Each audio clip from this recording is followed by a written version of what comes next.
Hey you guys, this is Stormy with the capital Z. Welcome to another Shoutcast. We are going to go over a game on Twisted Meadows. It's going to be Blade spawning as the red human on the 7 o'clock. He will be playing up against Foggy spawning as the blue night elf on the 2 o'clock. It is a cross spawn and human versus night elf is always interesting to see on this map. There is a lot of opportunities, a lot of creep camps, the distance between both of the bases, and human player has gone for the early scouting. He has that peasant making his way towards the Nidal player's base now. He already has scouted one possible location, and okay, seems like the game is already interesting. It seems like the human player is going for a tavern build. There is no altar yet. He's building the barracks. There comes the AOW, and my god, is my client is in Chinese. Some weird update with NetEase. I gotta fix that once this game is done. So we got the human player detecting that AOW making its way, and that's gonna be giving off the position of the Nightel player, and also be going to give off, and well, the game already got interesting. It's going to be a tavern build human versus a warden night elf. This game is definitely going to be great. We got a peasant making its way back to the base of the human player. He did not put up any farms. That is one notable thing to say. Usually you do want to put up that scout farm because that gives you so much key information early on. The altar for the human player is not ready yet. The Nightel player's warden is almost ready, and he should be able to get that hero pretty much nearly in the same time, as we have the AOW creeping beginning over here. The AOW also being healed with that wisp over there. Warden making its way towards the creeping camp, and the footman is going to punish the Nightel player a bit.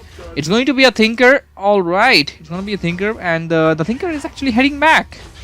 Nightel player did manage to get the kill on the creep and also the items, but the human player is heading backwards with the Thinker. What's he going for? He's going for an expansion.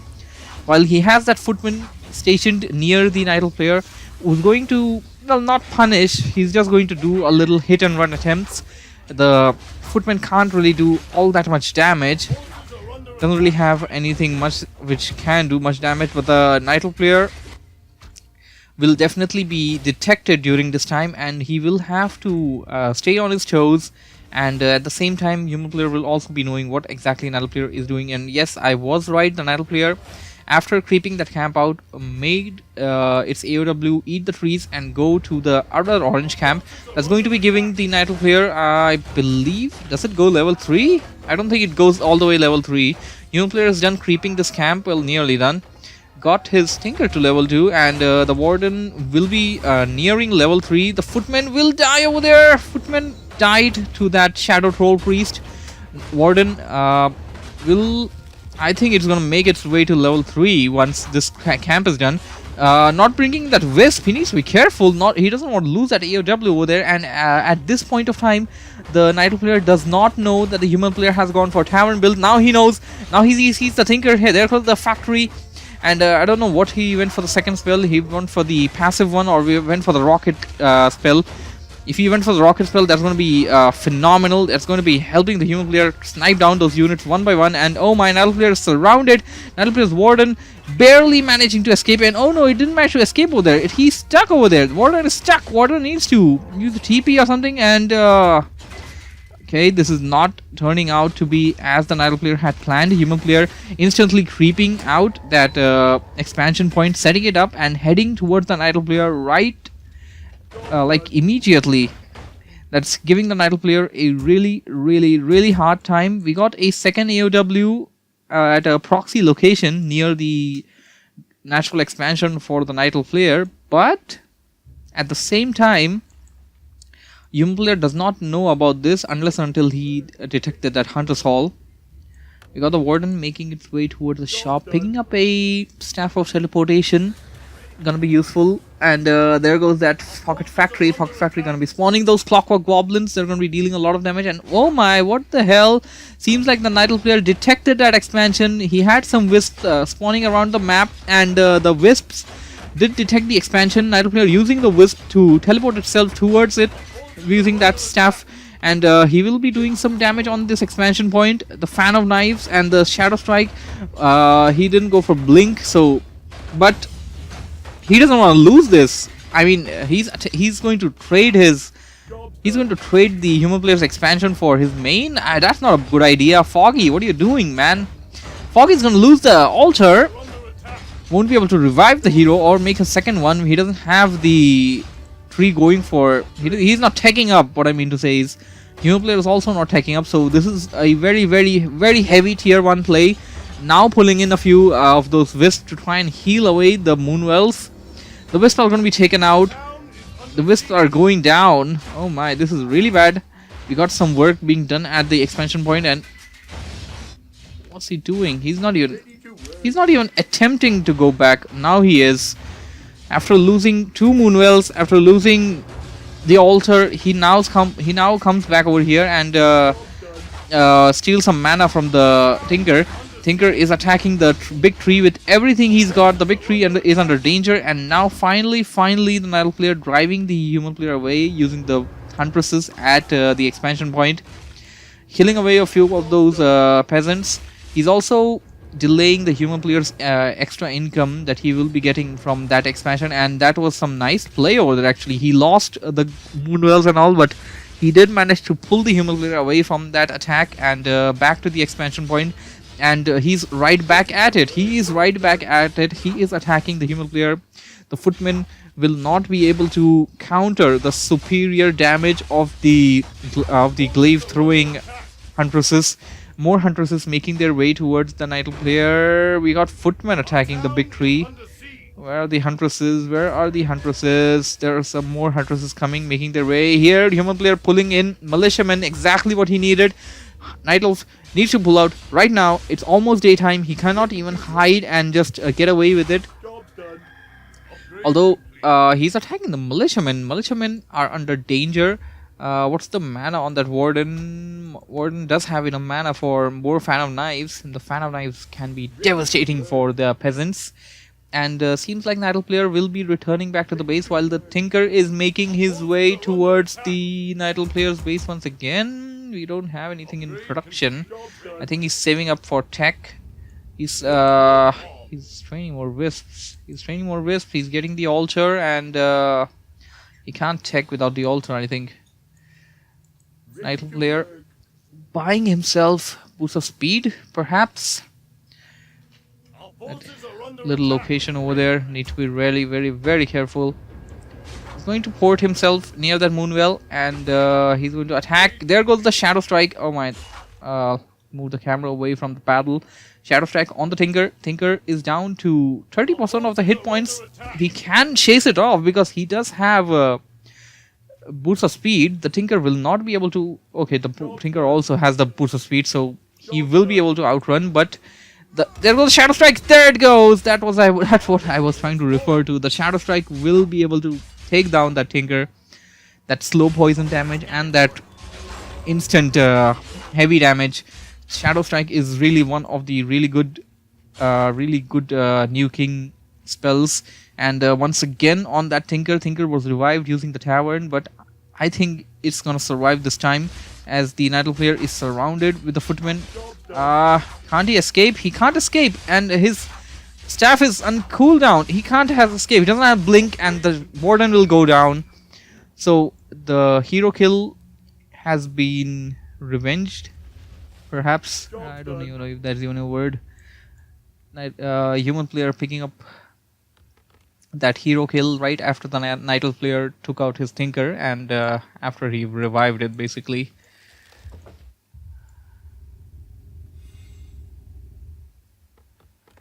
And a little stalemate as both of the players, after that grueling battle, going to stay at their bases and recover a bit. Human player is going to go for some creeping at this orange camp. Obviously going to be using those clockwork goblins for the help. Night player is going to counter expand, it seems like. Human player, is he teching? Yep, he is teching. He is nearing level, I mean to say tier 2. We're just gonna switch to the population tab because that's really the only tab that makes most sense to me. Human player buying himself a Shredder and a Goblin Zeppelin. That's one of the interesting choices. Shredder, well, I could say, yeah, that's gonna be giving you the extra lumber, and since you pull in a number of militiamen for the expansion point, Shredder is at times one of the best things that you could go for when you go for the expansion. Zeppelin is a secondary choice, and Zeppelin is a completely different choice when comparing to the Shredder, because it's going to be helping the human player make some sneaky drops, some engagements, and some harassments on the expansion and on the main. Human player going for the creeping at this orange camp. The Nidal player is on his back with that Huntress. Here comes the Warden once again, Shadow Strike, and oh my! Right after the Shadow Strike, human player used the Zeppelin to take it inside take the Goblin up inside the Zeppelin, and he's still receiving damage inside the Zeppelin. But this is one of the places where Warcraft 3 is bugged. I have seen a number of times when the hero or the unit which is under the effect of Shadow Strike just dies within the Zeppelin, but it drops as a glitched dead body and it keeps reviving, and I've even seen it actually attack and deal damage. Human player going for the triple workshop. Triple workshop is ready, and Castle is also coming in for the human players. He is definitely going for siege tanks. The siege tanks are going to be dealing so much devastating amount of damage. Thinker siege tank, pretty good play there for the human player. And we got the Shredder. I can hear the Shredder collecting good amount of lumber over there, which is going to be very useful for the human player. And Nidal player using that Warden to deliver some harassment. The Shadow Strike on the peasants. The peasants are going to go down. Shadow Strike on the hero. Hero will probably be pulled in that machine once again, the Zeppelin. But I'm not sure whether he's going to be able to survive or not. He's going to go in there. He's going to use the Clarity Potion and the Potion of Clarity Potion and the Scroll of Healing. Sorry, the Scroll of Regeneration, I mean. And go in the Zeppelin. Nidal player is on his back. Nidal player will not be able to cast any kind of Shadow Strike on that Zeppelin, but he's going to stay right at the human player's back, and until and unless he has any units to attack the aerial ones. And what do we have here at the base of the Nidal player? We got a Ancient of Lore and Ancient of Wind. Oh my, he's going to get it. Nidal player has he nearly has enough mana. There goes a Dust of Appearance, and the human player countering that Shadow Milded Nidal player's Warden. Warden may just go down over there, and it survived. The Thinkers, Clockwork Goblins, the Footmen, and the Militiamen working together, and the human player has like a massive army. Against something like this, I would say that Nidal player could go for a Panda, and a Panda would definitely be a resulting factor. It can really help the the Nidal player against that kind of an army. But what do we have here? It doesn't seem to me like that the Nidal player, the human player is going for tanks. Well, he's got a lot of stuff going on. He's going for the flying machines, and the flying machines are going to deal so much damage to the flying units. They took some time to kill that Hippogriff. I think Flak Cannon is not researched yet. We got the Bombshell upgrade coming. The Bombshells will be ready, and this is a pure mech build by the human player. Thinker is pretty much a mech hero, and this is great, really. This is really great. There go the Bombshells. The Bombshell upgrade is ready for the mechanical gyrocopters, flying machines. They're going to be dealing a lot of damage, and they are also going to be revealing the Warden, who is shadow melding right now. We got a Shredder for the Nidal player as well. He's doing everything he can to counter. And what do we have here? Human player heading to the backside of his base, and he's going for this red dragon camp. And oh my, he needs to be careful. That dragon does do AoE damage, and he's staying safe. He's trying to stay safe at least. And oh my, he's gonna lose a hero. No, he's gonna pop out that potion of, scroll of healing right at the end of that. And he's got a nice little item over there. Actually, that's a pretty nice item. Pretty nice item. Gives you 300. I don't know the name of it, and it's all in Chinese, so I can't read it. It gives you like 500 health and mana, 200 mana. Yeah, it's pretty good item. It's good. If you find it, just go for it. And human player is going to go for the second expansion.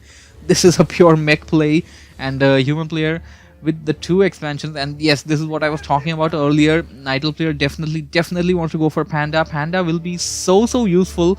And during the time when we weren't even concentrating on the Nidal player, he actually managed to take the Panda and creep it all the way up to level 3. The level 2 Breath of Fire is going to deal so much damage, and the human player needs to be careful before he tries to bring in those gyrocopters in this fray, because he knows those gyrocopters are going to be, they can be like one-shot killed with that Panda on the field. There comes the Tinker going to be dropping that factory, and oh my, human player is under tremendous pressure right now. Blade needs to do something. He needs to do something, and those peasants are dying one by one. He didn't have towers up and ready in the base, and that's exactly what has costed him right now. He had the expansion up, he had a lot of gold and stuff, but he didn't have the towers, and that's exactly what costed him. He's going to use, the Nidal player is going to use a Staff of Teleportation to go back to the base, and while his hero is still here, the Warden is going to make its way to level 5. Tinker is already at level 5, killing more and more of those footmen and more of those militiamen. So many of those corpses over there. While the Tinker is going to follow the Huntresses. Huntresses escaping back, and here comes the Tinker. Tinker is going to fight with the Warden. Warden and Tinker are going at each other. Shadow Strike. Shadow Strike dealt so much damage. That was such a strong Shadow Strike, and we got a owl on that tree over there. Human player needs to hit that tree like as soon as possible, because he doesn't want his things to be revealed. And what do we have here? Oh my, the gyrocopters made their way towards the Nidal player's base, and they are dealing so much amount of damage. They did manage to destroy one building over there, and they're going to make their way towards the expansion point. They're going to go for the expansion. They're going to deal a lot of damage. There are no ancient protectors to save this place, and oh my, just look at it. One hit and 50%, 2 hits I mean to say, and 50% down. The Panda making its way back there, and this is exactly what the human player needs to do. He needs to play tag between both of the places, a hit and run attempt, while the Panda tries to make its way towards that place again. Once the Panda makes its way, just say, no, I don't want this place, and just go towards the other place. And what do we have here?